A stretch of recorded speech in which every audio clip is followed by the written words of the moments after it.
Welcome students. Today we shall study diffraction of a Gaussian beam and the properties of a Gaussian laser. As you know, the laser it oscillates in a number of modes, but there are modes which are more pronounced or which are most probable. A laser beam which comes out of an output coupler is well approximated by a Gaussian distribution of electric field amplitude. We see from this graph that out of number of possible line shape functions, two are more pronounced or more appropriate for the output profile of a laser. One is the Gaussian profile and another is the Lorentzian. The difference between them is that the Gaussian is more confined towards the axis, it is sharply peaked, and Lorentzian line width, it is a bit flat here with respect to omega, the frequency, angular frequency. So here we shall see, we consider a Gaussian beam that is propagating along the z direction. Now at z is equals to 0, the amplitude distribution is given by the equation u is equals to a e raised to minus x square plus y square by w0 square. This thing I can write w, that means w is equals to under root of x square plus y square plus z square. So in short I can write u is equals to, the amplitude is equals to the field distribution is equal to, there must be some amplitude, and the is exponential squared dependence upon uh, these quantities. At w is equals to w0 distance, we have amplitude by e, that is how we can define the w0, that is called the spot size. At the spot size, the intensity reduces by a factor of 1 by e square. As we have seen previously in the discussion for a resonator, we see the electric field from Fresnel's equation is given by A over 1 minus j gamma exponential minus w square by wz square exponential e raised to minus j phi, where j is equals to under root of minus 1 and phi is the phase factor.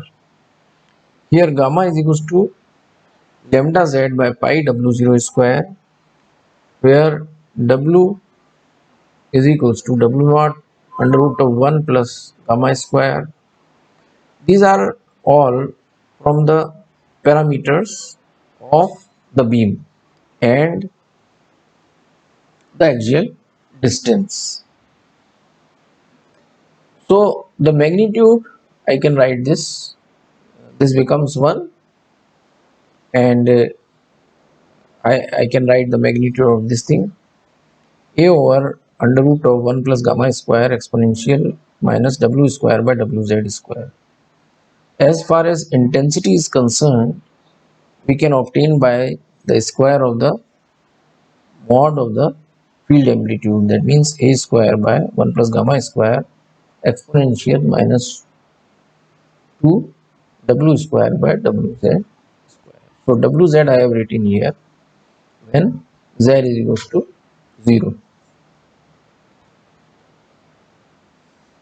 The transverse intensity distribution remains Gaussian because the field amplitude is like this. So the transverse intensity distribution is Gaussian, and the beam width increases with Z. That accounts for the diffraction divergence. This we can simplify by putting the value of gamma and W like this, because we have to compare it with the equation obtained from the first principles.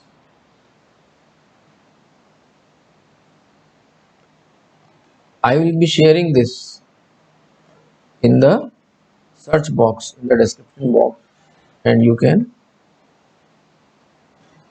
take notes.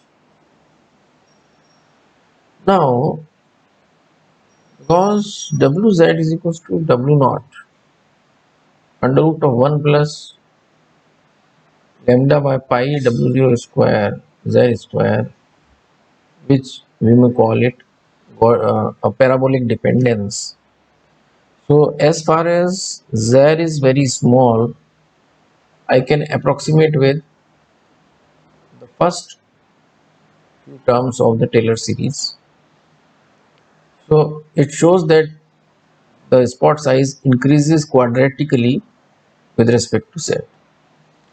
Now, secondly, on the other side, if we want to visualize for the comparative more values of higher values of Z, the axial distance, we see we can neglect one when Z is much greater. Then I have W naught, it comes out to be lambda by pi W, where lambda is the wavelength of the laser.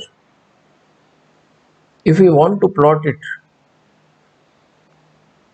we can write like this: tan theta is equal to Wz by Z diffraction angle. That is the diffraction angle, that means the beam divergence angle. So when theta is small, I can approximate it with theta in radians. So it comes out to be lambda by pi W naught. So the rate of increase in width of the beam is proportional to lambda and inversely proportional to W naught, that means the spot size.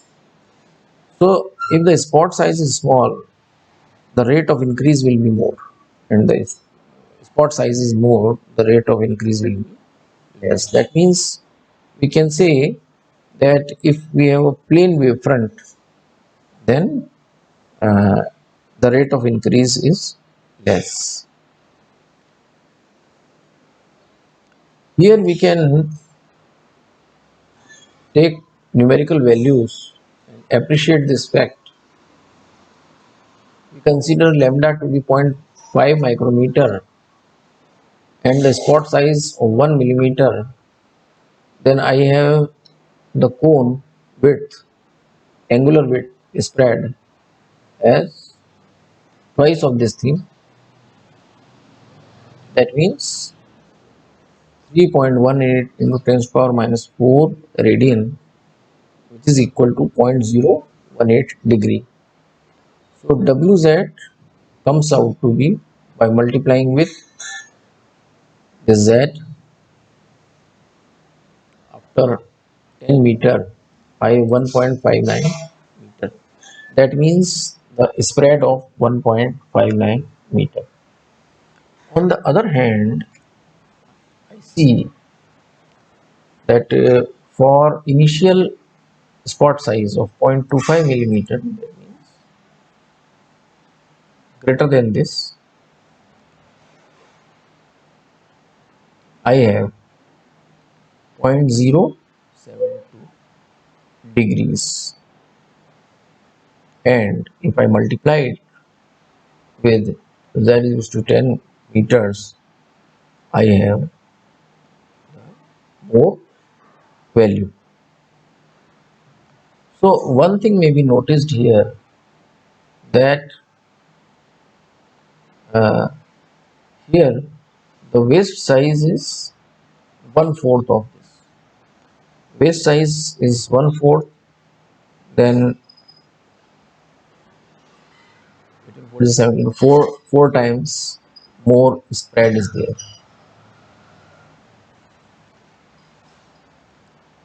Beam divergence. If I integrate the intensity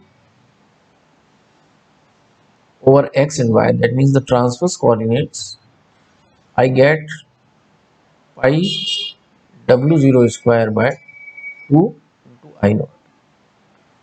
That means for a spherical wave diverging from the origin, the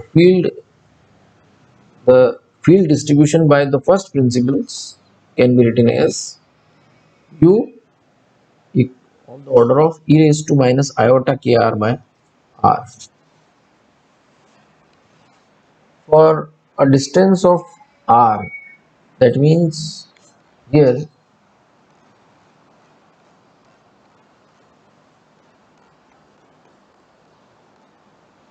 you see that r is the radius of curvature of this mirror, and this distance is r.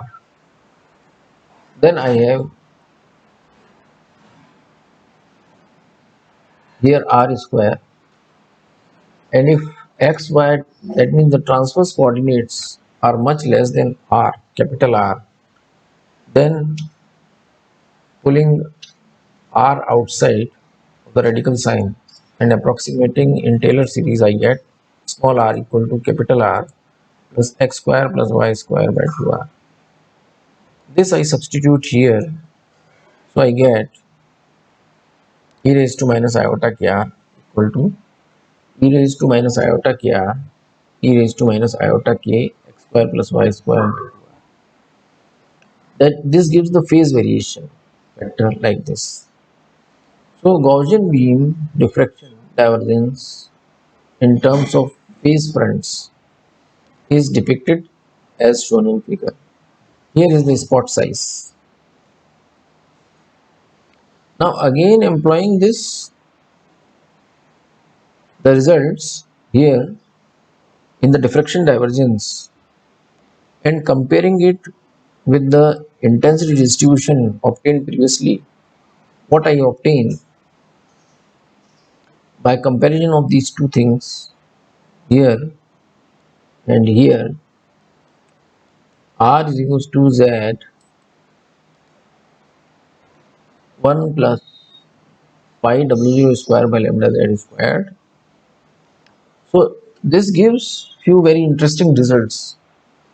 If the radius of curvature of the resonator mirrors is r each and the Gaussian beam resonates between them at plane z is equals to 0, the phase front is plane. The beam has minimum spot size at r is equals to 0. This is referred to as the waist of the beam.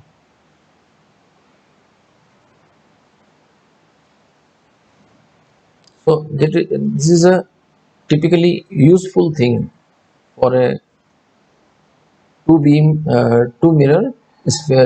spherical mirror resonators, that if it is a Gaussian beam, we can have an advantage that it falls normally on the mirror and then it maintains its shape and does not diverge out.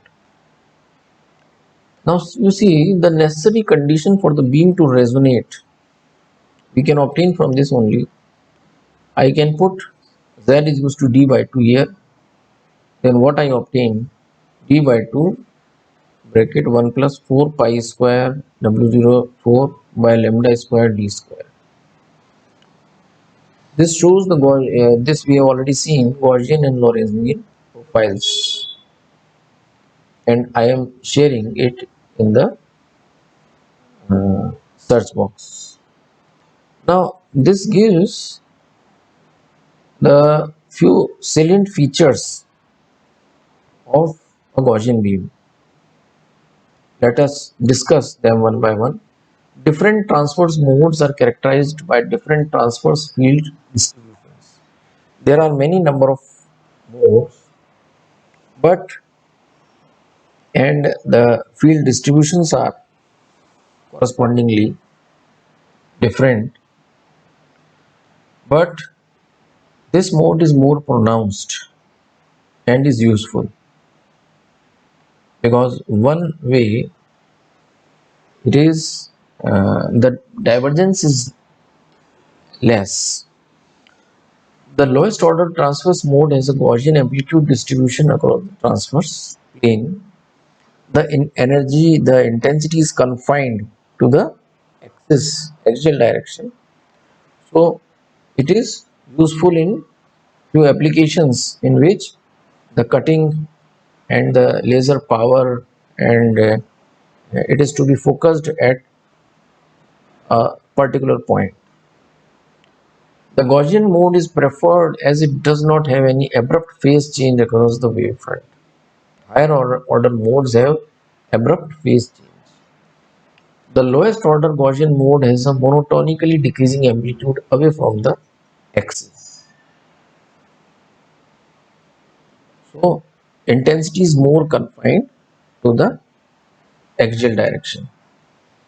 The lowest order Gaussian mode can be focused to regions of the order of lambda. This helps in producing very large intensities. This is a particularly important fact. The Gaussian mode has the narrowest transverse dimension. Transverse dimension is very narrow.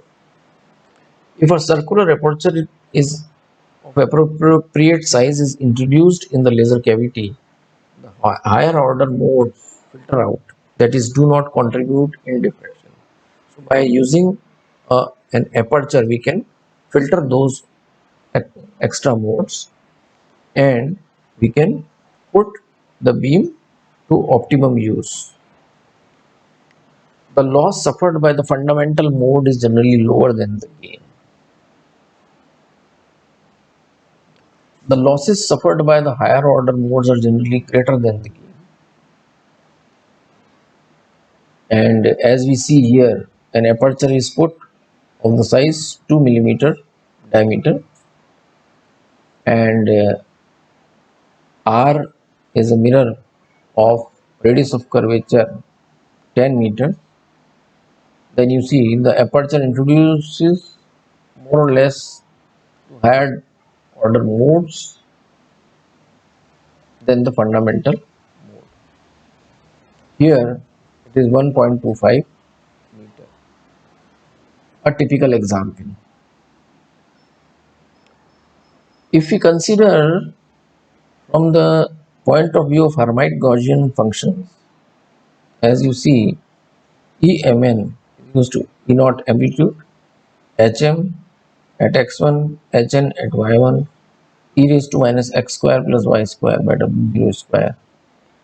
Whence I have x1 values of x1 and y1. So for transverse mode, most probable and appreciable transverse mode, I have m equal to n equal to 0. So it gives the Gaussian mode. So it is also the lowest order mode in a resonator.